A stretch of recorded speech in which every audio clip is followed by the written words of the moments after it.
বৰ্তমান মই উপস্থিত আছোঁ মাজগাঁও আৰু মাজগাঁও যিহেতু ক'ব লাগিব মেকুৰী নলাই যিহেতু এইখন গাঁও থান বান কৰি পেলালে। মই প্ৰথমে দেখুৱাব বিচাৰিছোঁ এখন দৃশ্য। এই দৃশ্যখন হৈছে এখন মাজগাঁৱৰ যি পৰিৱেশ আৰু সেই পৰিৱেশখিনি নিশ্চয় মন কৰিছে। এই নদীখনে এইখন মাজগাঁৱৰ সকলো ঘৰ দুৱাৰ সকলো তছনছ কৰি পেলালে। এয়া এটা গছৰ পৰিৱেশ দেখুৱাইছোঁ। গছবোৰ ইতিমধ্যে শুকাই গৈছে। এই তামোল গছ আৰু তামোল গছ ইয়াতে নাৰিকল গছ তামোল গছ দেখি পাইছোঁ। ইয়াতে এইখন এখন বাৰী আছিল আৰু এই বাৰীখনতেই ঘৰ আছিল আৰু ইয়াৰ পৰা কিছু দূৰৈত ঘৰ এটা দেখা পাইছোঁ। ঘৰখনত এতিয়া মানুহ নাই আৰু এনেদৰেই ইয়াত সেই মেকুৰী নলাই সম্পূৰ্ণ তছনছ কৰি পেলালে এখন গাঁও। আৰু মই এই যি পৰিৱেশ মাজগাঁৱৰ যি পৰিৱেশ মালিনীপুৰ গাঁও পঞ্চায়তৰ যিখন মাজগাঁও আৰু এই মাজগাঁওখন আচলতে অৰুণাচলৰ পৰা বৈ অহা যিখন তীব্ৰ নদীৰ পানীয়ে এই গাঁওখনক আচলতে কৰ্চোতাই সম্পূৰ্ণ তছনছ কৰি পেলালে। এখন মই গাঁৱৰ ঘৰৰ ভিতৰত যাব বিচাৰিছোঁ। এয়া এখন এই যি পৰিৱেশ মাজগাঁৱৰ যি কেইবাখনো ইয়াতে ঘৰ আছিল আৰু সেই ঘৰবোৰ ইতিমধ্যে ইয়াৰ পৰা কিছু কিছু ঠাইত নিৰাপত্তা স্থানলৈ তেওঁলোকে দাপলি মেলি গৈছে আৰু ইয়াতেই বৰ্তমান কেইটামান ঘৰ আছে আৰু সেই ঘৰৰ পৰিৱেশ মই আচলতে দেখুৱাব বিচাৰিছোঁ ND24 সকলো দৰ্শকসকলক। এয়া হৈছে মাজগাঁৱৰ যি পৰিৱেশখিনি মই দেখুৱাব বিচাৰিছোঁ। প্ৰথমে এয়া হৈছে ঘৰৰ ভিতৰলৈ সোমাই যাবৰ কাৰণে এয়া আচলতে পৰিৱেশ নহয়। ইয়াতেই বোকা আৰু পলসে আৱৰি ৰাখিছে। এয়া সম্পূৰ্ণ ঘৰখন আপোনালোকে নিশ্চয় মন কৰিছে। এয়া সম্পূৰ্ণ যিখন মাজগাঁৱৰ এক পৰিৱেশ, এই পৰিৱেশখিনি আপোনালোকে মন কৰক। আমি ভিতৰত সোমাই যাবৰ কাৰণে যথেষ্ট কষ্ট অনুভৱ কৰিছোঁ, যিহেতু সম্পূৰ্ণ ঘৰখনৰ পৰিৱেশখিনি এয়া হৈছে সম্পূৰ্ণ নিশ্চয় মন কৰিছে এখন ভঁৰাল আৰু চাংঘৰে সাজিছে। চাঙৰ ভঁৰাল আৰু এই চাঙৰ ভঁৰাল হোৱাৰ কাৰণে ইয়াত থকা যিবোৰ ধান নিশ্চয় ইয়াত কিছু পৰিমাণ বাচি গৈছে আৰু তলত এটা নিশ্চয় মন কৰিছে এটা ধানৰ মিল আছিল, মিল সম্পূৰ্ণ পুতি পেলাইছে আৰু ইয়াতে গৰু গোৱালি আছিল, গৰু গোৱালিৰ মাজেদি পানী আহিছে আৰু নিশ্চয় মন কৰিছে এনেদৰে যি মাজগাঁৱৰ এটা পৰিয়াল ইয়াতেই বসবাস কৰি আছে। ইয়াত আপোনালোকে মন কৰক, নদীৰ মাজত এই ঘৰখন এতিয়া তেওঁলোকে ইয়াতে আশ্ৰয় ল'বলগীয়া হৈছে। ইয়াতে এজন মানুহ দেখিছোঁ, তেওঁৰ পৰা কথা পাতিব যত্ন কৰিম। গাঁৱত কিমানটা পৰিয়াল আছে?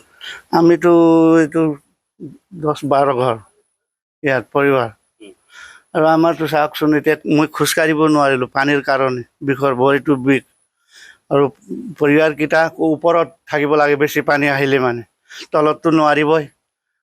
গোৱালি ছোৱালী চব ঘৰ পুতি কিনে মেল ঘৰ আছিলে, এইটো মেল ঘৰ আৰু গৰু বান্ধাবৰ কাৰণে নিজৰ ইয়াতে আনি কিনে বান্ধি আছোঁ মই।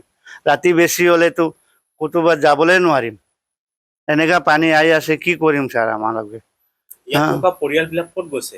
এই MS-ত মই জোঁৱাই ঘৰতে ৰাখিছিলোঁ। MS-তে চব তাতে গৈছে। আমাৰ ভাই ককাইৰ এইটো চব হয় ঘৰটো, কিন্তু আমি উঠি যাব পৰা নাই এতিয়া।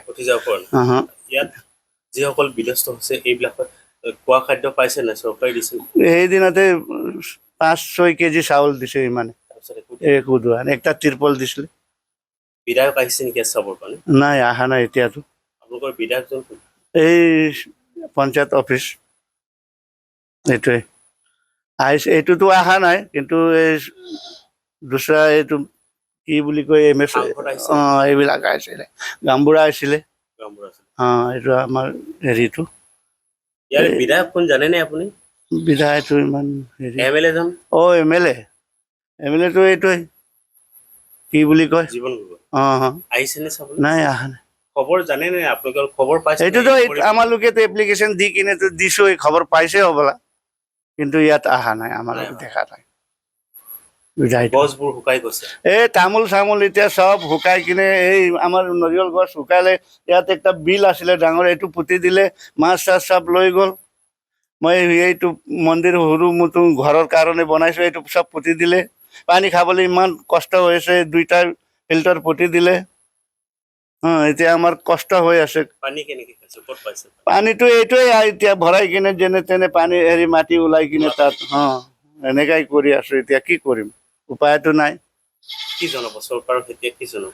এতিয়া চৰকাৰে আমালোকে আপত্তি কৰি আছো, একো চাবলৈ বি অহা নাই এইটো আমাৰ মানে প্ৰেচিডেণ্টক কৈ আছোঁ অহা নাই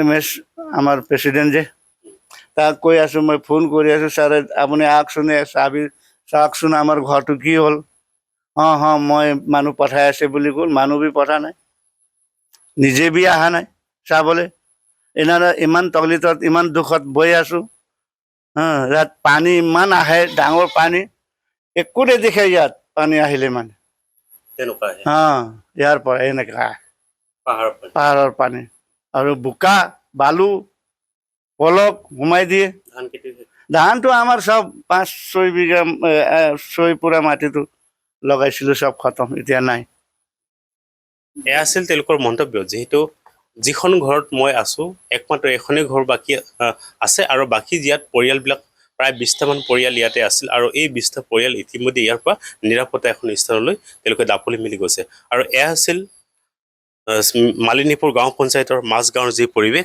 আপোনালোকে নিশ্চয় মন কৰিছে ঘৰৰ চোতালত পানী আৰু সেই পলস আৰু বালিয়ে পুতি ৰাখিছে চৌদিশে আৰু এনেদৰে ইয়াত থকা যিসকল লোক তাতে আপোনালোকে নিশ্চয় এটা মন কৰিব পাৰিব ইয়াত এটা পৰিয়াল আছে সেই পৰিয়ালটোৱে আচলতে পানীৰ কাৰণে হাহাকাৰ আৰু সেই পানী ইয়াত আপোনালোকে নিশ্চয় মন কৰিছে এয়া আছে দুটাকৈ ইয়াতে ফিল্টাৰৰ ইয়াত যোগান ৰাখিছে কিন্তু ইয়াত এই যিখন টিউবৱেল আছে টিউবৱেলত পানী তেওঁলোকে নাই নিশ্চয় মন কৰিছে এয়া সম্পূৰ্ণ পানী ইয়াৰ পৰা নোলায় আৰু এতিয়া ঘৰখনত পানী বুলিবলৈ এই যিখন বোকাময় পৰিৱেশ এই বালিৰ পৰাই কিছু ইয়াতে আপোনালোকে মন কৰক এই যিখন ইয়াতে দুটাকৈ ফিল্টাৰ ৰাখিছে এই ফিল্টাৰৰ এই যিখন পানী বোকা আৰু সেই পানীৰ পৰা তেওঁলোকে খোৱা বোৱাৰ ব্যৱস্থা কৰি আছে কোনোমতেই আৰু আচলতে ইয়াত থকা যিজন বিধায়ক আৰু সাংসদ আৰু ইয়াৰ প্ৰশাসন ইয়াৰ যি দুৰৱস্থা কেইমুঠিমান চাউল দি তেওঁলোকে ইয়াত যিসকল লোক এই লোকসকল ইয়াত পৰিদৰ্শন কৰিবলৈ পুনৰ অহা নাই আৰু সাংসদ আৰু বিধায়কে এই স্থানত তেওঁলোকে পৰিদৰ্শন কৰিবলৈ নহাৰ অভিযোগ উত্থাপন কৰিছে এনেদৰে মেকুৰী নলাৰ যিখন নলাই এই মাজগাঁওখনক ইতিমধ্যে তছনছ কৰি পেলালে এনেদৰে তেওঁলোকে জীৱন যাপন কৰি থকাৰ পৰিৱেশ আমি এনডিটিভি দৰ্শকক দেখুৱাবৰ কাৰণে যত্ন কৰিলোঁ